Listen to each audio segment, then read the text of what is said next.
हिमांशु, आपको पहली बार कब ट्रिगर हुआ कि मुझे एमबीए करना चाहिए या फिर कैट का एग्जाम देना चाहिए? तो आपकी जर्नी कैसी रही जब आपने एलपीटी ज्वाइन किया?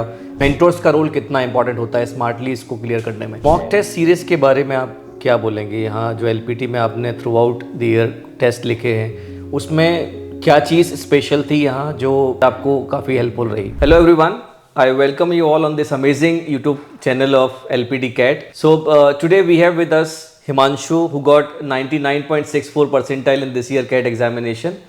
So first of all, congratulations Himanshu. So how are you feeling? कैसा लग रहा है आज आपको इतना अच्छा रिजल्ट आया आपका?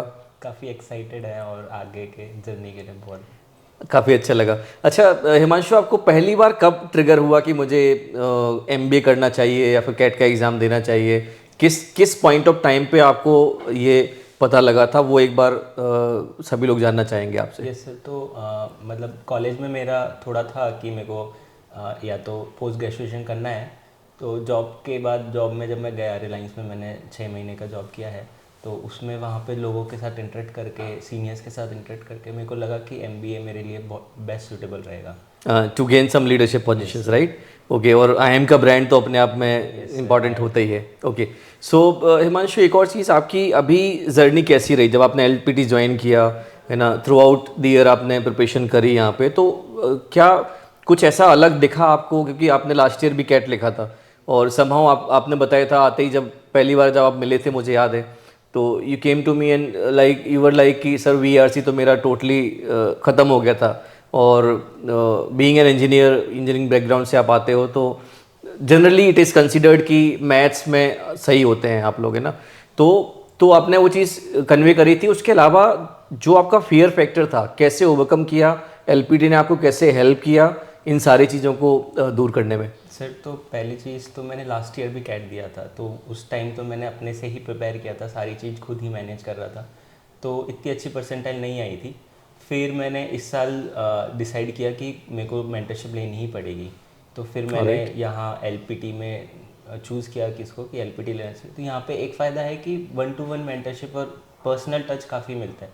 मेरे को जो भी डाउट था, मेरे को मेन फियर तो वीआरसी का ही था। लास्ट टाइम भी वीआरसी ने ही मेरे को अटकाया था। ऑलराइट। तो यहाँ पे अजय सर थे, तो उन्होंने एकदम जो भी मेरे को डाउट आ रहा था, पर्सनली उन्होंने बताया कि यहाँ ये गलती कर रहे हो, यहाँ ये गलती कर रहे हो। तो वो बहुत इंपॉर्टेंट है।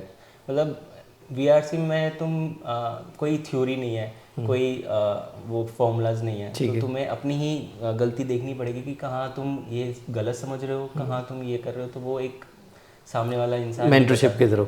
ओके, और इसमें स्मार्टनेस भी कुछ रोल प्ले करता है क्या? क्या लगता है आपको कि suppose someone like you are already good at 2 sections like quant and DLR, तो उसमें क्या स्ट्रेटजी होनी चाहिए? या फिर आप जैसे कुछ और लोग हैं जो खुद से तैयारी करके दे रहे हैं, तो उनको आप कोई मैसेज देना चाहेंगे कि क्या ये इंपॉर्टेंट है कि मेंटर्स का रोल कितना इंपॉर्टेंट होता है स्मार्टली इसको क्लियर करने में? सर, मेंटर्स का रोल बहुत ही ज़रूरी है, क्योंकि एक टाइम पे तुम सारी चीज़ें प्लान कर लोगे, पर कहीं ना कहीं तुम लैग करोगे, तो तुम्हें बताने वाला कोई नहीं है।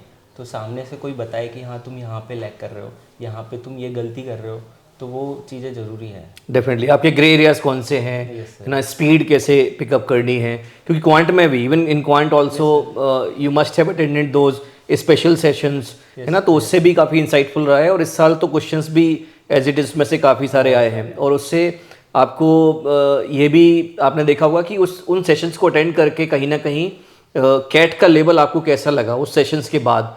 क्या आप पूरे कॉन्फिडेंस के साथ गए थे? एक कॉन्फिडेंस तो आ जाता है सर कि हाँ, मैं वहाँ पे कर शो अप हो रहा था, वहाँ पे क्वेश्चंस हो रहे थे, तो कैट में भी हो ही जाएंगे। ऑलराइट। बीच में कहीं ऐसा भी आता है, ऐसा फेज आया होगा आपका जो नॉर्मली सबके साथ आता है कि अब मन नहीं कर रहा है, बस हिमांशु हो गया, अब इससे ज़्यादा मैं नहीं पढ़ सकता हूँ, सो सॉर्ट ऑफ गिव अप वाला एटीट्यूड आता है कि I am already working somewhere, engineering background से मैं हूँ, मैं इस लाइन में आगे ईजिली बढ़ जाऊँगा। तो कभी ऐसा आया है थॉट प्रोसेस कि आप डिसकंटिन्यू कर दो इस प्रिपरेशन को, या फिर आने के बाद उसको कैसे आपने ओवरकम किया? सो इन शॉर्ट अगर देखें तो what are the things which kept you motivated throughout the journey?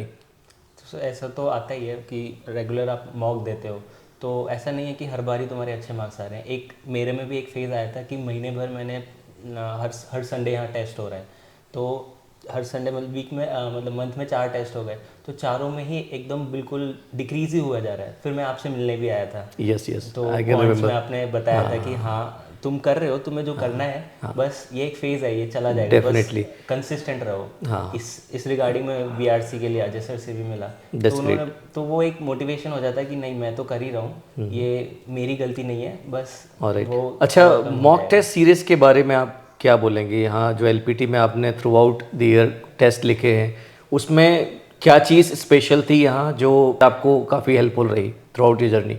एक सर 2-3 चीज़ें हैं, जैसे एक तो ये है कि हर तरह का पेपर आता है, इजी भी है, मॉडरेट भी है, डिफ़िकल्ट भी है, तो तुम्हें ऐसा कंफर्टेबल नहीं हो पाते टेस्ट सीरीज से कि हाँ मैं तो मेरे को अपने में आ गया, तो एक वो अनबैलेंस करता रहता है, वो चीज़ ज़्यादा ज़रूरी है, क्योंकि कैट 23 का पेपर हार्ड था, अभी इजी आ गया, तो वो काफ़ी हेल्पफुल होता है। एक होता है कि तुम सेंटर पे टेस्ट देने जा रहे हो, तो वो एक सेंटर का फियर हटा देता है, तो आपको लैब में सारे टेस्ट कंडक्ट हुए, ऑलराइट? तो एक और सारी टेस्ट सीरीज में क्या है कि तुम घर पे लैपटॉप पे दे रहे हो, वो फील अलग होता है, एक सेंटर पे जाके देने का फील डेफिनेटली अलग होता सेम सिमुलेशन में। है। हाँ, तो वो एक अनकंफर्टेबिलिटी आती है, तो वो हेल्पफुल होती है कैट में। Definitely.